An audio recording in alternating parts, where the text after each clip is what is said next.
सभी मित्रों को प्रणाम। स्वागत है आपका आज के सत्र में। एक छोटी सी कहानी। एक सम्राट के 3 पुत्र थे और वह असमंजस में था कि किसके हाथ राज्य सौंपूं। उसने एक साधु से अपनी समस्या कही। उस साधु ने एक सुझाव दिया कि तीनों पुत्रों को बुलाकर 100-100 रुपये दे दो और उनसे कहो कि अपने अपने महल को पूरा भरें।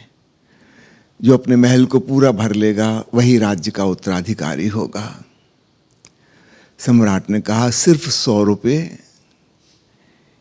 ये तो बहुत छोटी सी राशि है और मेरे राजकुमारों के पास बड़े बड़े महल हैं। इस परीक्षा में वे कैसे पास हो पाएंगे? साधु ने कहा, यही मुद्दा है, असली परीक्षा का विषय है। देखें कौन पास हो पाता है। तीनों को बुलाया गया, उन्हें 100-100 रुपये दिए गए। कहा कि इसके अतिरिक्त और एक पैसा भी खर्च नहीं होना चाहिए और अपने महल को बिल्कुल ऐसा भरना है कि 1 इंच जगह भी खाली ना बचे। जो पूरा भर लेगा वह राज्य का उत्तराधिकारी होगा। और 1 हफ्ते का समय दिया गया। पहला राजकुमार तो बहुत चिंतित हो गया। सोचा कि कैसे संभव है, और शर्त यह है कि इन्हीं 100 रुपये से।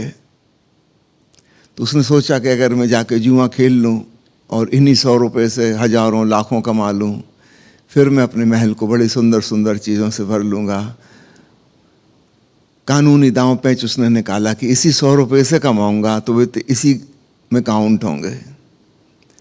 गया जुआ खेलने, और जैसा कि अक्सर होता है जुआ घर से लोग खाली हाथ वापस निकलते हैं, वो 100 रुपये भी गंवा बैठा था। दूसरे राजकुमार ने सोचा कि 100 रुपये में कोई महंगी महंगी सामान तो आ नहीं सकते, कचरा कूड़ा ही भरा जा सकता है। इतना बड़ा महल है और 100 रुपये भी ट्रांसपोर्टेशन में खर्च होंगे, कूड़ा कचरा तो मुफ्त मिल जाएगा। तो राजधानी के बाहर जो कचरे का ढेर था, बैलगाड़ियों में भर भर के उसने अपने महल में ठूस ठूस के भर दिया कि 1 इंच जगह भी खाली ना रहे। 1 सप्ताह बीत गया। राजा उस साधु को लेकर निरीक्षण करने आए कि कौन जीता। पहले राजकुमार ने तो स्वयं ही कह दिया कि क्षमा करिए, मैं तो हार गया, जुआ हार गया और मैं राज्य भी हार गया। मैं राज्य का अधिकारी नहीं हूँ, मैं तो सब कुछ गंवा बैठा। महल मेरा खाली का खाली है। गए दूसरे राजकुमार के महल की तरफ। वो देखा कि आधा फरलांग दूर अपने महल से सड़क के किनारे बैठा है। उसने कहा, यहाँ क्यों बैठे हो? उसने कहा कि महल के पास जाने की हिम्मत नहीं, वहाँ से इतनी सड़ी गली बदबू आ रही है, लेकिन शर्त मैंने पूरी कर दी, महल पूरा भर दिया है। उस साधु ने कहा, ये भी भराव भी कोई भराव है जिसके पास तुम ही ना जा सको? सब बदबूदार हो गया। इस भराव को मैं भराव नहीं मानता। तुम हार गए। अब सम्राट चिंतित हुआ कि तीसरे बेटे ने और क्या किया होगा। सम्राट सोच रहा था, मैं खुद भी इनकी जगह होता तो मैं क्या करता। 2 बेटों ने जो किया है शायद ऐसा ही कुछ मैं भी करता। जब तीसरे बेटे के यहाँ पहुंचे तो और भी हैरान हुए। भीतर से गीत गाने की और सितार बजाने की आवाज आ रही थी। दरवाजे खुले हुए थे। सम्राट ने भीतर झांका, सब खाली था। मानो उसका हृदय ही बैठने लगा कि तीसरा बेटा भी हार गया, महल तो बिल्कुल खाली है। लेकिन साधु प्रसन्न था। जब राजकुमार ने देखा कि उसके पिताजी और साधु महात्मा आए हुए हैं, उसने अपने सितार रखी, गीत गायन बंद किया और धन्यवाद पूर्वक आकर उनके चरण स्पर्श किए, बड़े ही प्रेम भाव से, श्रद्धा भाव से। और उसने कहा कि आपने मुझे बहुत अच्छा अवसर दिया ये परीक्षा का। सम्राट ने कहा लेकिन तुम्हारा महल तो खाली दिखाई देता है। साधु ने सम्राट के कंधे पर हाथ रखा और कहा कि जरा गौर से देखो, मल्टी डायमेंशनल भराव है। अभी सितार बजा रहा था, गीत गा रहा था, पूरा महल स्वर लहरियों से, संगीत से भरा था। ये जिस प्रकार प्रसन्नता पूर्वक आकर हमारे चरण स्पर्श किया है, धन्यवाद इसने दिया है, यह महल अहोभाव की तरंगों से भरा है। इसकी प्रसन्नता, इसकी सद्भावना पूरे महल में तरंगित है। ये जरा सूक्ष्म बातें हैं, गौर से देखो। इसने जगह जगह दीप जला रखे हैं। अब माटी के दीपक कोई महंगी चीज तो होती नहीं। उस समय राजकुमार ने कहा कि 100 रुपये में तो बहुत कुछ आ गया, बल्कि कुछ पैसे बच भी गए। साधु ने कहा पूरा महल रोशनी से भरा है। बताओ 1 इंच जगह कहीं खाली हो जहां दीपक की रोशनी ना जा रही हो। हर कक्ष में दीप जल रहे हैं, गुलदस्ते रखे हैं। यह महल सौंदर्य से भरा है, फूलों की खुशबू से भरा है। हर कमरे में अगरबत्ती जल रही है। बहुआयामी भराव है।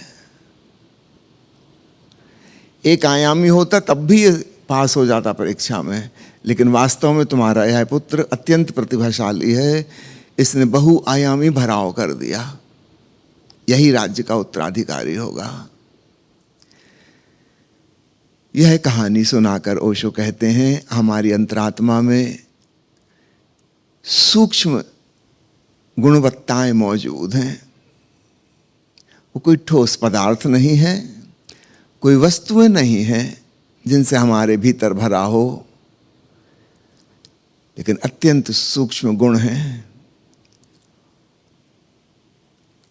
लेकिन जब हम भीतर जाते हैं तो हम भी सम्राट की तरह भौचक्के रह जाते हैं। वो लगता है कि सब खाली है, सब सूना है, रिक्तता, एम्प्टीनेस। काश हम थोड़ा सूक्ष्म पर नजर डालें, तब हमें पता चलेगा कि जिसको हम रिक्तता समझ रहे हैं एक नेगेटिव कनोटेशन के संग, वास्तव में यह वही तत्व है जिसे भगवान बुद्ध बहुत पॉजिटिव शब्द में कहते हैं, शून्यता, परम शांति, आनंद। अनहद नाद गूंज रहा है, दिव्य आलोक व्याप्त है, सद्भावनाओं से भरी है हमारी अंतरात्मा।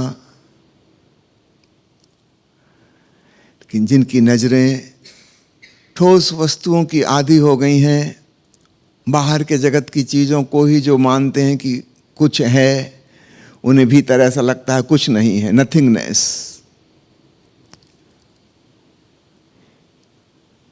उस नथिंगनेस में एवरीथिंगनेस मौजूद है।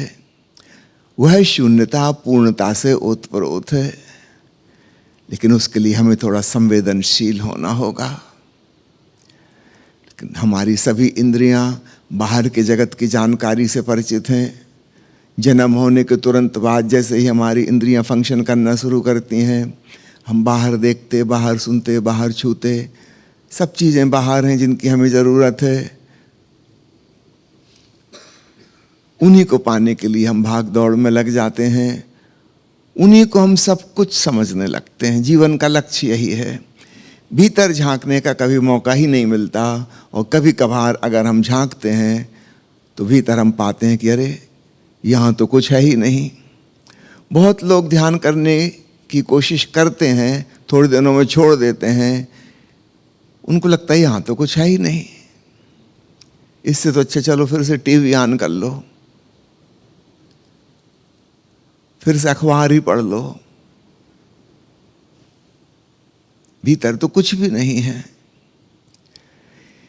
जिस व्यक्ति को ध्यान की कला सीखनी है, अध्यात्म की अंतर यात्रा करनी है, उसे खूब अच्छे से समझ लेना होगा भीतर वैसा कुछ भी नहीं मिलेगा जैसा बाहर जगत में है। भीतर शांति है, भीतर भी एक शक्ति है, भीतर स्वयं का होना है, चैतन्यता है। अब चैतन्यता कोई ऑब्जेक्ट नहीं है, ये सब्जेक्टिविटी है। अगर हम वस्तुपरक ढंग से, ऑब्जेक्टिव ढंग से ही सोचते हैं तो फिर हम चैतन्य को कभी ना जान पाएंगे। चैतन्य वह है जो सब कुछ जानता है। तो चैतन्य को हम कैसे जानेंगे ऑब्जेक्ट की तरह? वो तो जानने वाला है, दृष्टा है, साक्षी है। जैसे चमीटे के द्वारा हम चमीटे को नहीं पकड़ सकते, चमीटा सब कुछ पकड़ सकता है बस खुद को छोड़कर। ऐसे ही हमारी अंतश्चेतना है, वह चैतन्य सब कुछ जानता है, लेकिन इसी ढंग से वो स्वयं को नहीं जान सकता।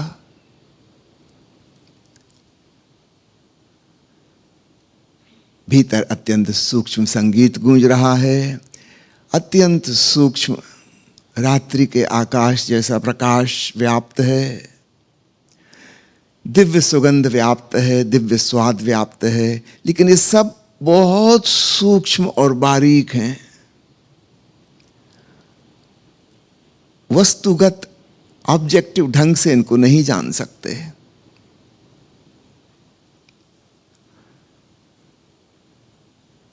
ओशो का एक वचन मुझे याद आता है, कई बार मैं कह चुका, शायद आप सुन भी चुके होंगे। धन्य है वे जो स्वयं को खोजते, स्वयं को पाते और स्वयं हो जाते।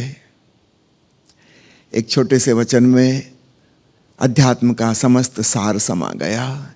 धन्य है वे जो स्वयं को खोजते, स्वयं को पाते और स्वयं हो जाते। क्योंकि स्वयं के अतिरिक्त तो और कुछ पाया ही नहीं जा सकता।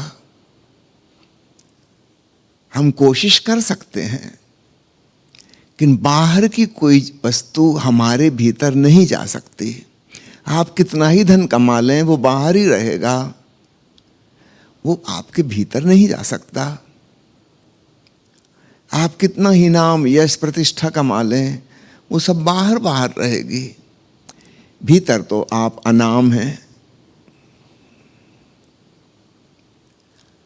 बाहर आप कितनी ही शक्ति अर्जित कर लें, ऊंचे से ऊंचे राजनीतिक पद पर पहुंच जाएं,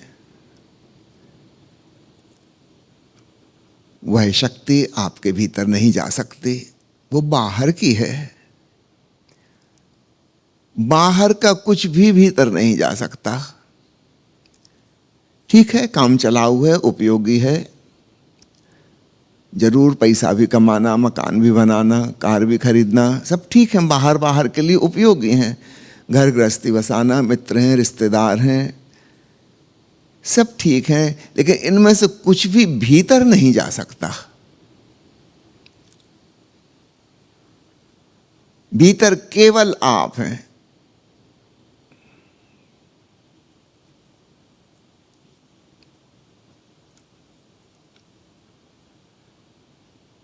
हम थोड़ा सा अभ्यास करें उस भीतर को धैर्यपूर्वक जानने की। जल्दी से भाग मत आना कि अरे कुछ नहीं है वहां, सब खाली खाली है। नहीं, थोड़ा धीरज रखना, जरा संवेदनशील, सजग होकर अनुभव करना, और एक अद्भुत शांति का, अद्भुत शक्ति का, अद्भुत संगीत का, अद्भुत प्रकाश का, अद्भुत सुगंध का अनुभव होगा।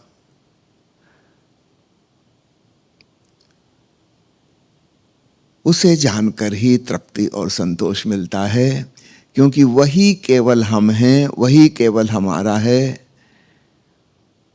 वही लेकर हम जन्मे थे, वही लेकर हम विदा होंगे यहां से। बाकी सब लीला थी, खेल तमाशा था, एक नाटक था।